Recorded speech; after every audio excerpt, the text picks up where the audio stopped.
Yo, what's going on, guys? It's your boy Ethan. Hope you're having a great day. Welcome to another video.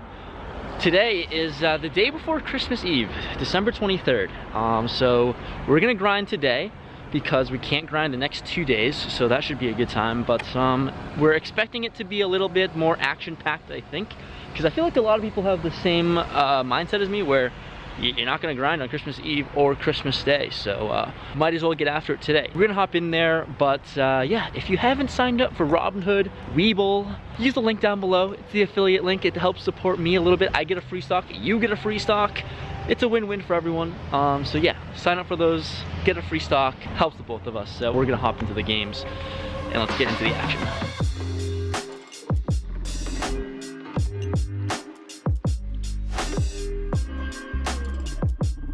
First hand in, we are playing four-handed. There's a button straddle, and I look down at ace-king offsuit. Small blind puts in the good old limp. We raise it up to $50.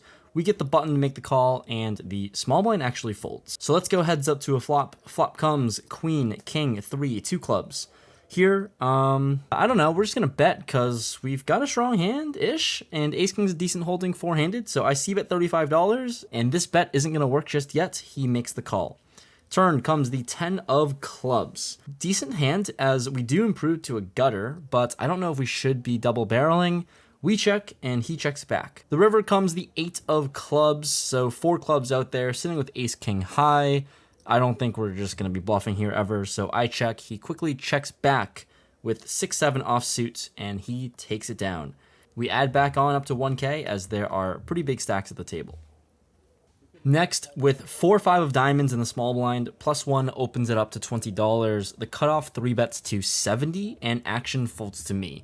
4-5 of diamonds, you know we love these small suited connectors. Folding is really not fun, and this cutoff player has a pretty big stack, potentially 3-betting light here. I'm not entirely sure, as we're pretty new to the table, but let's just put in the 4-bet. Let's put him to the test here real quick. We put in the 4-bet to $200 with 5 high. Action folds back to the 3-better. The cutoff player, who has a massive stack, covers everyone at the table. He decides on a call. Let's go to a flop. Flop comes king, 10, 7, 2 diamonds.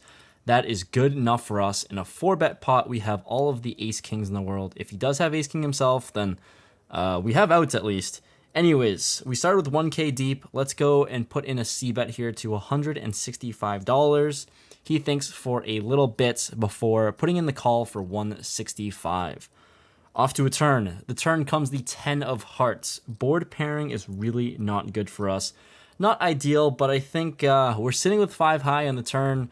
We can't win with that for sure. So let's apply pressure to all pocket jacks, pocket queens, and maybe sometimes like king, queen suited. Those hands are going to put into a lot of pressure, so we rip it all in for $635-ish total. About a pot-sized bet here, and he tanks for a long, long while.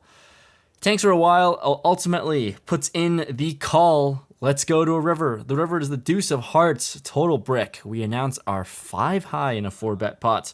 He shows pocket queens. We are stacking off here early on in the session. Welcome to another episode of Rampage Punts, where we just hate money. See ya. Fuck.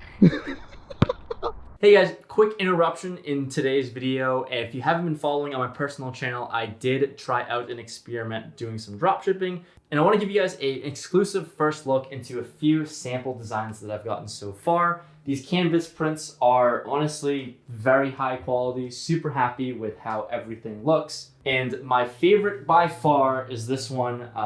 Nicknamed it, called it the jackpot. Black and gold is just a crazy color combo that looks amazing with the roulette wheel, the die, the cards, and the aces. So this inspiration came out of trying to find some poker art and some just normal wall art in general that didn't cost an absolute fortune.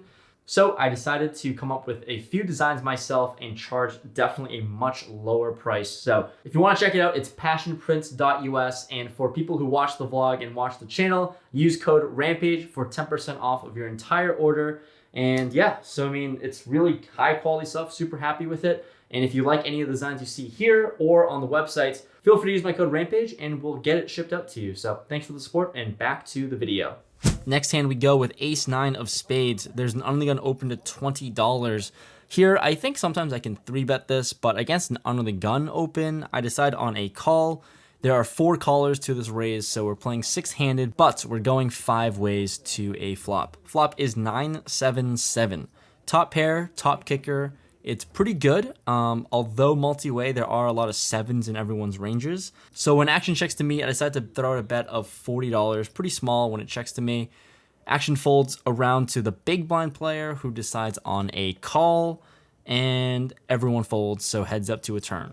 Turn comes a7. Well, I think we're chopping here a lot of the time, unfortunately, even though we do have the ace kicker. But when he checks to us, I just throw out a very small bet of $25. Maybe he does have some sort of like pocket 8s, pocket 6s hand, but he makes the call for 25, and we're off to a river. The river is the king of clubs. It's not an ideal river, but less ideal when he throws out a bet of $100. Calling for a chop isn't fun, but you know, folding's boring. We call, and he shows us the tattoo on his arm. It shows 7 deuce, and he shows his hand 7 deuce for quads. You know, if you have the hand tatted on your arm, you're gonna play it, and it rewards him well as he turns quads and gets paid. Sometimes you're gonna run into it. He didn't need any more chips, but there you go. Following hand, ace-queen of clubs under the gun. I decide to open up this hand to $20. We get the cutoff to make the call. Then the small blind puts in the good old 3-bet to $110.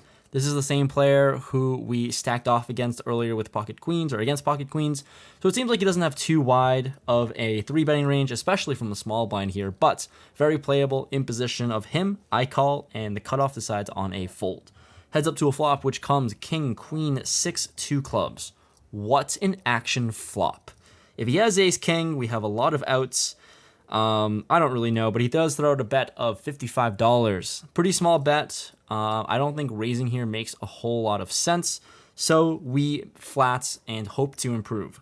The turn comes the 10 of spades. We have a lot more going on now. Not only do we have a pair with a flush draw, we do have a gutter to go along with it, and now he decides on a check. Pretty weird action, as I don't think a lot of 3-betting holdings are going to be checking here, besides pocket jacks, but even then, I don't think we can get too much value if we were to bet, so I decided to realize my equity and see a river. The river comes the 5 of diamonds, absolute total brick, not ideal. He checks for another time now, and I think this is really weird. This seems extremely suspicious to us, and I don't think we can get value for much, so I decided to just check it back, and he only shows us pocket kings for flopped top sets. Yep, we're running into it today. The next spot we go with pocket 8s in the small blind. The cutoff opens up the action to $25. Very big 5x sizing, to say the least, but in the small blind, I don't think we can 3-bet. We're just going to call the 25 and pretty much just hope to see a set. I call, and we're off to a flop. Flop is 8-5-7-2 spades. If you ask for a set to come, it does. I check. He throws out another bet of $40, pretty large, and it seems like he has an overpair of some sorts. So with the sizing, let's put in the check raise right now. Let's try to get some more money in there on a really wet board. I check raise to $150. He doesn't think too long before putting in the call for the extra 110. Let's go to a turn. The turn comes the ace of clubs. Pretty gross turn card here because it's not going to be good for his calling range, especially when I put him on overpair.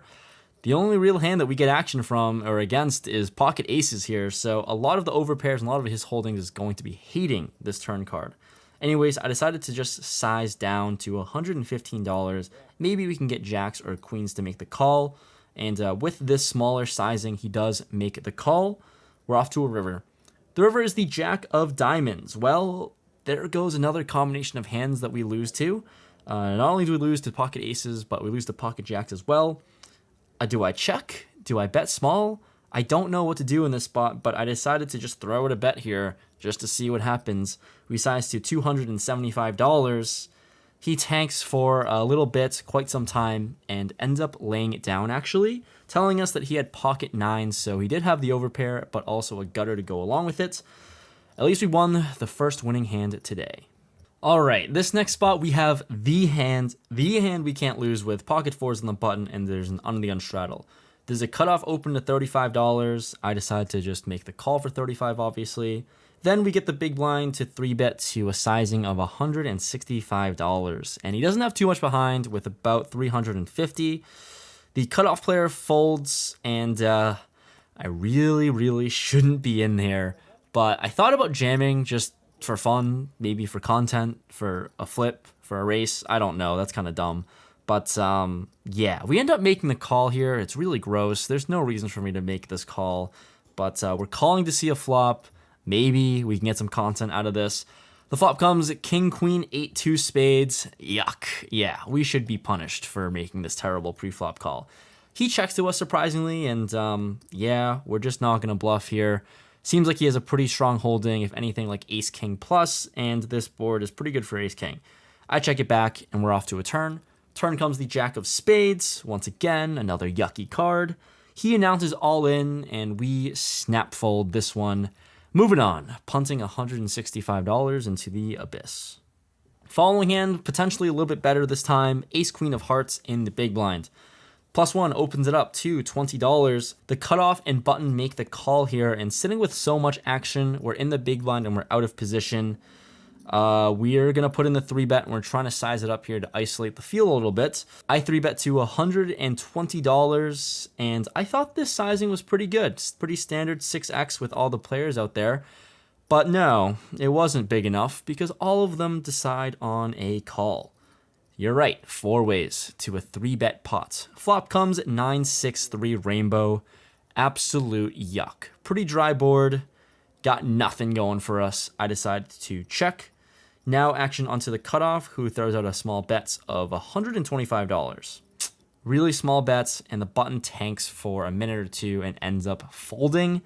Now onto me, given 5-1 on a call, really just hoping to see a heart as a turn and maybe go runner hearts is kind of the best case scenario for me. But yeah, I just toss in 125, and so does the +1 player as well. Let's go to a turn, which comes the 9 of spades. This was definitely not the card we were looking for. So I check, just pretty much giving up here. +1 player checks, and the cutoff thinks and ends up checking it back. Let's go to a river, which comes the king of hearts. Well, we certainly can't win with ace high here, and given the action, I don't think any 9x's will be in his range. I'm just praying that this cutoff player didn't bet with a set and boat up on the turn to check back. So we're just trying to see if we can get like 1 pair holdings to fold here. I throw out a bet of $400. We need some folds, boys. +1 tanks for about a minute or two at this point. Ends up folding. The cutoff acts pretty quickly, and it's not a fold. It's an all-in. And we snap fold, telling him that his boat is good, and we were right as he shows us pocket sixes. So well played by the cutoff. Really great river for us to bluff on. Felt like a spot we just had to bluff there. He played it really well. Just got a lot of our money. This next hand here that we're going to talk about, I didn't reload or add back up to 1,000 in our stack. I was trying to type out the hand from last time, but picking up pocket 8s here, and I'm playing a little short stacked. I open it up to $20. The player on my left 3-bets to $60, and action folds to me with pocket 8s in early position. We're obviously going to play it. Let's make the call. Flop comes ace 7-8 rainbow. Perfect. Middle sets, but unfortunately we didn't add on. I check. He throws out a bet of $85, and facing a pretty large bet here, it's an easy call for us, hoping to get stacks in on the turn. The turn comes the deuce of diamonds. Once again, I check. He thinks about it and rips it all in for my entire stack, which is $345 total. This is an easy snap call for us, obviously, and let's go to a run out. The river is the 5 of diamonds. He shows us ace-jack offsuits, and we obviously win with a set. We definitely could have gotten into a bigger pot here if we had a bigger stack, if I reloaded up to 1,000, but it is what it is. We probably missed a lot of value there, but happy to double up. After that little double up, king 10 of spades, we go in the small blind. The cutoff opens it up to $25, and we're definitely making the call, playing 40% of a royal. Let's see a flop. Flop is king 10 5, 2 clubs in a diamond. I check with top 2, and he c-bets $25. Obviously going for the check raise on a pretty wet board here. I check raise to a sizing of $80, and he doesn't think too long before making the call. Off to a turn, which comes the Queen of Diamonds. Okay. This is a spicy, spicy turn card because the board, obviously, very connected. Jack-9, Ace-Jack got there. Also improves a lot of Queen-Jack holdings, maybe sometimes Ace-Queen. And obviously, all of the backdoor diamond draws are available as well. With 2 pair here, I debate between a lot of different things, checking or betting small or betting large. Obviously, I am going to be on the higher variant side and overbet the pot to $250. Kind of dumb here when I put that out there because I think Ace-King's going to fold, which is disastrous. He doesn't fold. He rips it all in for a total of $666. I tank, and well, I'm already stuck a bunch right now. We have 2 pair. There's a lot of draws out there. There's a lot of pair plus flush draws, pair plus draws. And this seems like a horrible spot to be in to call off $400 more, but folding's boring, guys. And let's just see what happens on the river. We toss in a chip for a call, and the river comes a jack. That's really gross, but it doesn't matter because he shows us Ace-Jack for the turned gutter and the turned nuts. Maybe we didn't have to stack off here, but we did. So nice hand. And on the very next hand, we get rewarded. Not really. We have pocket kings with like $120 in our stack. How annoying is that? Very next hand, we get hit with pocket kings with nothing in our stack. The player to my right opens up to $20, and we're obviously just going to jam. I don't really know what to do with short stack poker. We jam. Everyone folds. Sick game. Sick game. Yeah, that sucked. That's all I got. That sucked. In for 2,500, out for 200. Played for like 2 hours. See ya. So mad that I got the set of 8s and doubled up when I didn't add on, and then like even worse, the last hand of the night was pocket kings, and I had like $150 in front of me. Such a tease. such a tease. That's the video. I'm signing off. We're driving back home. Happy holidays. I know you're seeing this at the end of January, but hope you guys had a great Christmas. We'll try to enjoy ours.